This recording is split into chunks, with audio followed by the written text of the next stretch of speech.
दिल्ली विधानसभा में मुख्यमंत्री रेखा गुप्ता का धमाकेदार भाषण, आतिशी सन। मुख्यमंत्री रेखा ने कहा, दिल्ली शहर को हमने मिनी इंडिया का रूप दिया है। दिल्ली शहर को हमने एक तरह से मिनी इंडिया का रूप दिया। सीएम रेखा का बड़ा बयान, कहा जिसे अपने पुरखों पर नाज नहीं, उन औलादों का कोई नाम लेवा नहीं बचता। जिसे अपने पुरखों पे नाज नहीं है, वो औलादों का कोई नाम लेवा बचता नहीं है। दिल्ली विधानसभा का शीतकालीन सत्र चल रहा है और इस सत्र का आज दूसरा दिन है। ऐसे में दिल्ली की मुख्यमंत्री रेखा गुप्ता ने ऐसा धमाकेदार भाषण दिया कि आम आदमी पार्टी की विधायक और इसी के साथ ही दिल्ली विधानसभा में नेता प्रतिपक्ष आतिशी मार्लेना पूरी तरीके से सन्न रह गई। दरअसल आपको बता दें कि दिल्ली के मुख्यमंत्री रेखा गुप्ता ने अपने भाषण के जरिए न सिर्फ गृह मंत्री अमित शाह का धन्यवाद किया, तारीफ की, बल्कि इसी के साथ ही उन्होंने 11 महीनों का जो रेखा सरकार का कार्यकाल है उसके बारे में भी जिक्र किया और यह बताया कि कैसे दिल्ली के लोगों के लिए रेखा सरकार ने हर स्तर पर काम किया है। बता दें कि दिल्ली के मुख्यमंत्री रेखा गुप्ता ने दिल्ली विधानसभा में दिल्ली सरकार के कार्यों का उल्लेख किया। सीएम रेखा ने विधानसभा में सिखों के 9वें गुरु तेग बहादुर जी की 350वीं शहादत दिवस मनाए जाने को लेकर के जानकारी दी। मुख्यमंत्री रेखा ने कहा कि दिल्ली में इस पर जो आयोजन हुआ वो सभी लोगों के सहयोग से हुआ। सीएम ने लाल किले के पास हुए विस्फोट का भी जिक्र किया। दिल्ली की मुख्यमंत्री रेखा गुप्ता ने केंद्रीय गृह मंत्री अमित शाह की तरफ से गुरु साहब के समागम की सुरक्षा के आश्वासन मिलने की बात कही। मुख्यमंत्री ने कहा कि जो देश, राज्य और नगर अपना इतिहास भूल जाता है उसे वर्तमान कभी इतिहास में याद नहीं रखता। उन्होंने कहा कि जो लोग अपनी जड़ों से कट जाते हैं वो एक दिन तेज हवाओं में तिनकों से उड़ जाते हैं। सुनिए क्या कुछ मुख्यमंत्री रेखा ने कहा। दिल्ली विधानसभा के माननीय अध्यक्ष विजेंद्र गुप्ता जी, इस ऐतिहासिक विधानसभा के सदन में बैठे मेरे कैबिनेट के साथीगण और सभी साथी विधायकगण, आप सभी का धन्यवाद करती हूं कि आपने इस महान समागम, जिसमें हमने सिखों के 9वें गुरु तेग बहादुर साहब की 350वीं शहादत का दिवस दिल्ली में मनाया, उसका श्रेय मुझे दिया, उसका साधुवाद मुझे दिया। परंतु मैं सच में उस साधुवाद की, उस बड़ाई की पात्र नहीं हूं, क्योंकि मैं ये मानती हूं कि ये जो कुछ भी हम कर पाए ये गुरु साहब की मेहर से, उनकी मेहरबानी से ही हम कर पाए, नहीं तो संभव नहीं था। नहीं तो सच में दिल्ली देश की राजधानी, जहां पर कुछ ही दिन पहले उसी लाल किले के बाहर वो हादसा होना, बम विस्फोट होना, और सही कहा सिरसा जी ने कि मैंने सच में उनसे चर्चा करी कि क्या करना चाहिए। अगर कुछ भी और होता है तो जिम्मेवारी हमारे पर ही रहने वाली है।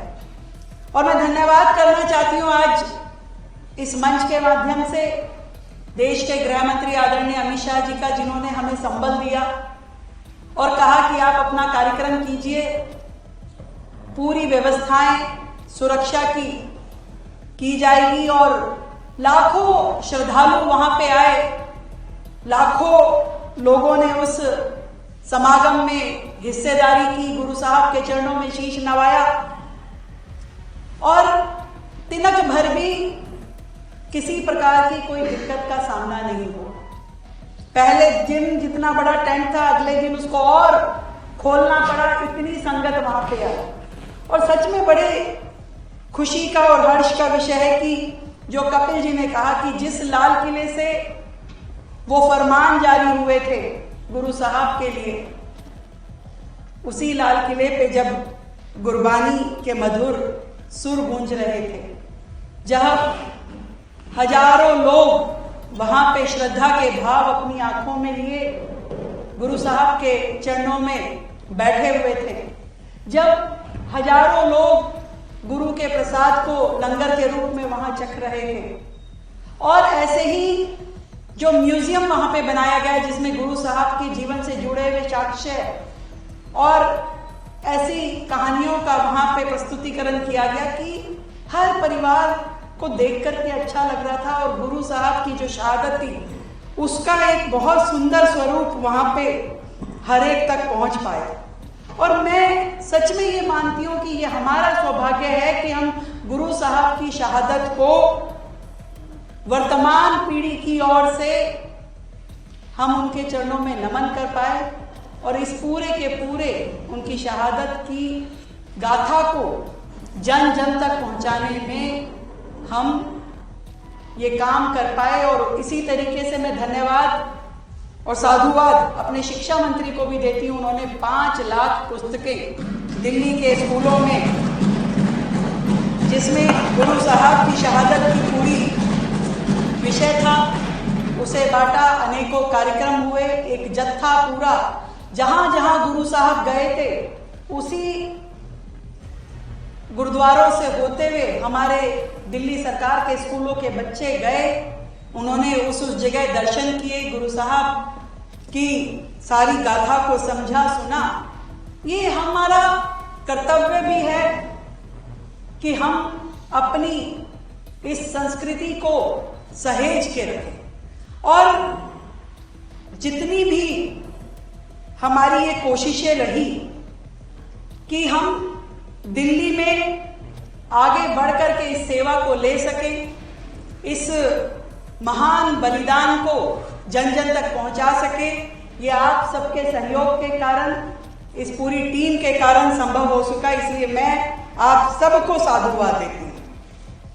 और इतना जरूर कहना चाहूंगी अध्यक्ष जी कि मेरा विश्वास ये है कि जो देश, जो राज्य और जो नगर अपना इतिहास भूल जाता है उसे वर्तमान कभी भी भविष्य में याद नहीं रखता, वर्तमान कभी नहीं याद रखेगा।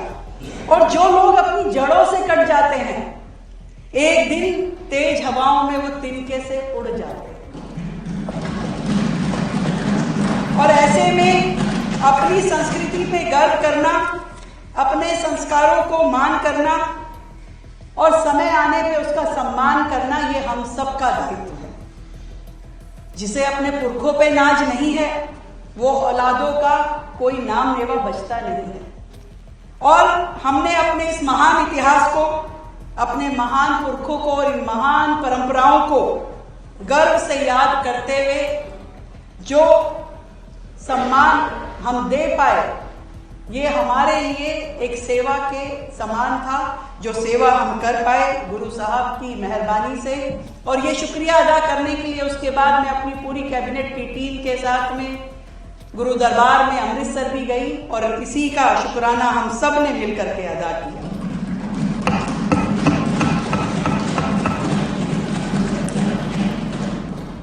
इसके अलावा दिल्ली की मुख्यमंत्री रेखा गुप्ता ने कहा कि दिल्ली सरकार ने राजधानी में विभिन्न प्रदेशों से लोग रह रहे हैं। उन्होंने कहा कि हमारी सरकार सभी प्रदेशों के लोगों की आस्था, त्योहारों का ख्याल रखती है। सीएम ने दिल्ली में छठ पर्व से लेकर के गुजरात के गरबा और दक्षिण के ओणम का जिक्र किया। सीएम ने दिल्ली के महाभारत कालीन इतिहास का भी जिक्र किया। मुख्यमंत्री रेखा गुप्ता ने महाराजा अग्रसेन के कार्यों को भी बताया, साथ ही पृथ्वीराज चौहान से लेकर के भगत सिंह को भी याद किया। मुख्यमंत्री रेखा गुप्ता ने कहा कि दिल्ली को हमने मिनी इंडिया का रूप दिया। सीएम गुप्ता ने कहा कि दिल्ली सरकार के प्रयासों से दिल्ली सिर्फ त्योहार मनाती नहीं बल्कि उसे जीती है। सुनिए क्या कुछ त्योहारों को लेकर के मुख्यमंत्री ने कहा। जो बात बार बार आई कि देश के प्रधानमंत्री नरेंद्र मोदी जी हमेशा इस बात को कहते हैं, विकास भी और विरासत भी, और इसी विजन के साथ में लगातार दिल्ली सरकार भी काम कर रही है।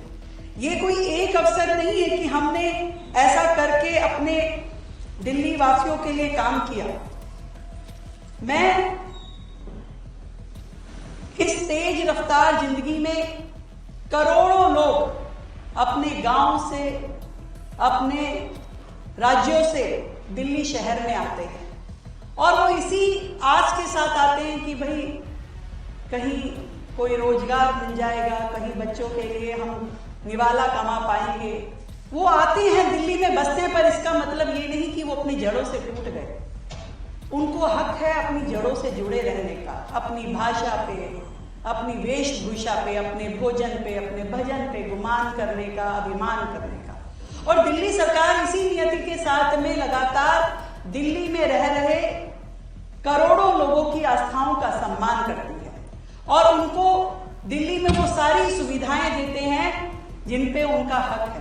जब उनके कोई पर्व आते हैं, जब उनके कोई उत्सव आते हैं, हमने इसी तरीके से जब कावड़ शिव भक्तों ने मनाई तो दिल्ली सरकार की ओर से उन्हें पूरी सुविधाएं दी। जब लोगों ने रामलीलाएं करी तो हमने उन्हें पूरी सुविधाएं दी, 1200 यूनिट बिजली देना, बाकी सब सुविधाएं देना, ये सारे काम हमने किए। और ऐसे ही हर राज्य के राज्य दिवस को हमने बड़े मन से मनाया।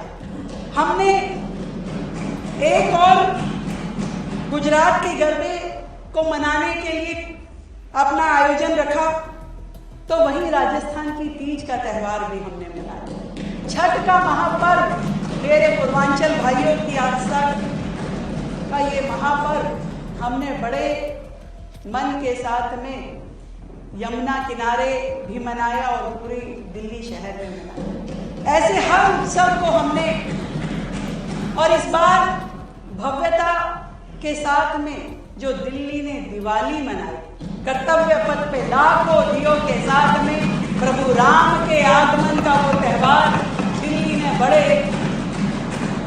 जोरों शोरों से मनाया। ये हमारे मन के भाव हैं जो लगातार दिल्ली के लिए हम कर रहे हैं, क्योंकि दिल्ली का अपना एक बहुत बड़ा इतिहास है। इस दिल्ली ने महाभारत के काल में इंद्रप्रस्थ का कहलाने के समय में वो समय भी देखा जब धर्मराज युधिष्ठिर ने इसे सत्य और न्याय की राजधानी बनाया। इस दिल्ली ने महाराजा अग्रसेन के उस कामों को भी देखा जब उन्होंने समता और धर्म सेवा को दिल्ली के हर एक व्यक्ति से जोड़ा। दिल्ली ने पृथ्वीराज चौहान की उस तलवार की वीरता की अमर गाथाएं भी सुनी है। दिल्ली ने भगत सिंह, राजगुरु, सुखदेव, जब उन्होंने बहरी कांग्रेस की सरकार के खिलाफ असेंबली में बम फेंका था, उस क्रांति का बिगुल भी सुना है। और दिल्ली ने नेताजी सुभाष चंद्र बोस के दिल्ली चलो के नारे को भी सुना है। तो दिल्ली की अपनी बहुत बड़ी जिम्मेदारियां हैं, क्योंकि दिल्ली केवल एक शहर नहीं है, ये भारत की आत्मा है। और भारत की आत्मा में एकाकार होने के लिए हजारों लोग दिल्ली में आकर के बसते हैं, अपने पर्व, अपने त्यौहार मनाते हैं। दिल्ली आने के बाद भी वो व्यक्ति जिस राज्य से जुड़ा होता है, वो पंजाबी कहलाता है, वो हरियाणवी कहलाता है, वो कश्मीरी कहलाता है, वो महाराष्ट्रियन कहलाता है, गुजराती कहलाता है। अपने राज्य के जड़ों के साथ वो जुड़ा रहे, इस बात के लिए दिल्ली की ये जनता के द्वारा चुनी हुई सरकार पूरा ध्यान रखती है। पूरा ये 11 महीनों का हमारा कार्यकाल अनेकों उत्सवों के साथ में मनाया गया। दिल्ली शहर को हमने एक तरह से मिनी इंडिया का रूप दिया, और हमने जहां नॉर्थ के राज्यों के पर्व मनाए, वैसे ही साउथ के ओणम, बथुकम्पा, ऐसे ऐसे फेस्टिवल दिल्ली में सेलिब्रेट हुए। और सैकड़ों लोगों की उपस्थिति में उस कार्यक्रमों का आनंद हमने लिया। मैं गर्व के साथ कहती हूं कि दिल्ली सरकार के प्रयासों में दिल्ली हर त्यौहार को केवल मनाती नहीं है, उस त्यौहार को जीती है बड़े प्रेम के साथ। एक भारत श्रेष्ठ भारत की सजीव तस्वीर है दिल्ली, और इसमें पूरे देश के हर राज्य का आपको हर त्यौहार, हर पर्व देखने को मिलेगा। और ये भी हमारी जिम्मेवारी है कि वो पर्व, वो त्यौहार बिना किसी विघ्न के।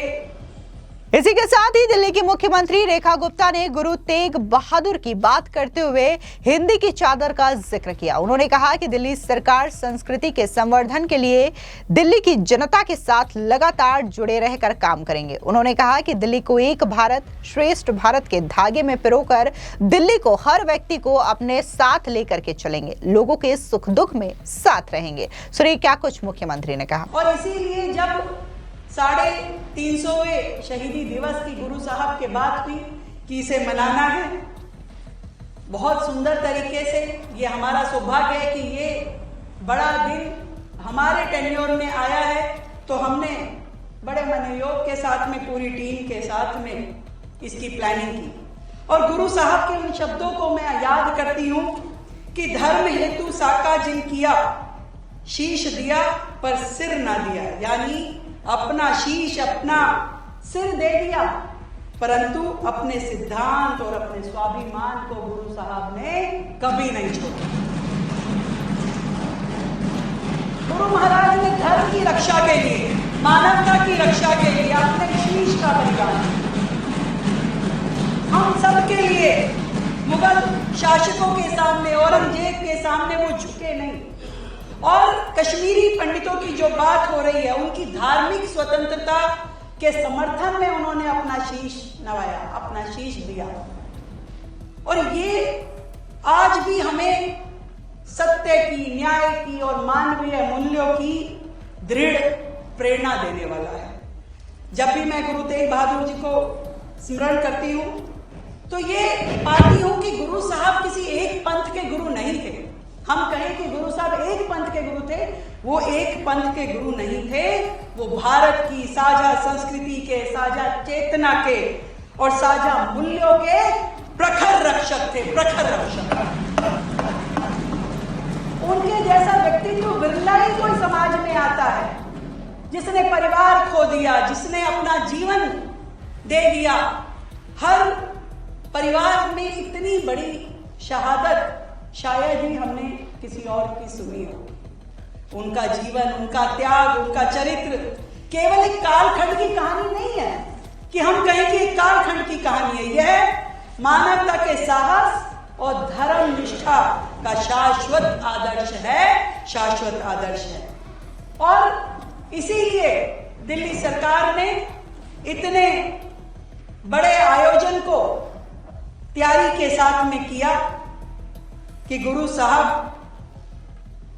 के शीश देना, जो बात हुई कि हमारे दिल्ली के ही गुरुद्वारा शीशगंज साहब उनकी शहादत की गवाही देता है।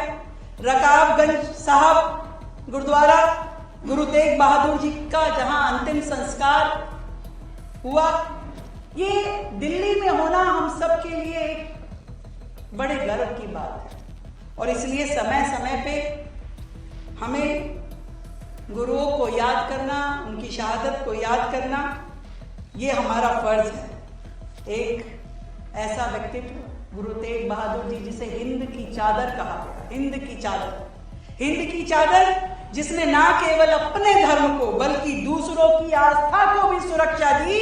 अध्यक्ष जी, ये कारण था कि हम लोगों ने मिलकर के इस समागम को बड़े मन से किया। मैं यही कहना चाहती हूं कि संस्कृति के संरक्षण के लिए और संवर्धन की दिशा में अपनी सरकार की ओर से दिल्ली की जनता को ये विश्वास दिलाती हूं कि हम दिल्ली की जनता के साथ लगातार इसी तरीके से जुड़े रह करके काम करेंगे। लगातार दिल्ली को एक परिवार की भांति, एक मिनी इंडिया, एक भारत श्रेष्ठ भारत के धागे में पिरो करके हम लगातार दिल्ली के हर व्यक्ति को अपने साथ लेके चलेंगे, उनके सुख दुख में खड़े रहेंगे। भारत माता की जय, जय हिंद, जय भारत। आपको बता दें कि दिल्ली विधानसभा का शीतकालीन सत्र सोमवार यानी कि 5 जनवरी से शुरू हो चुका है। हालांकि पहले दिन जब दिल्ली के एलजीबी के सक्सेना ने अभिभाषण दिया तो इस दौरान आम आदमी पार्टी के नेताओं ने हंगामा करना शुरू कर दिया, जिसके बाद आम आदमी पार्टी के 4 विधायकों को सदन से सस्पेंड कर दिया गया है। अब इस कार्रवाई को लेकर के आम आदमी पार्टी के नेता बौखलाए हुए हैं, तो वहीं दूसरी ओर दिल्ली सरकार पूरी तरीके से तैयारी में है कि जो करप्शन केजरीवाल सरकार में हुए हैं उसको लेकर के जो कैग रिपोर्ट है उसे एक एक करके इस बार सदन में रखा जाएगा। फिलहाल इस पूरी खबर पर आपकी क्या राय है, कमेंट सेक्शन में जरूर बताएं। धन्यवाद।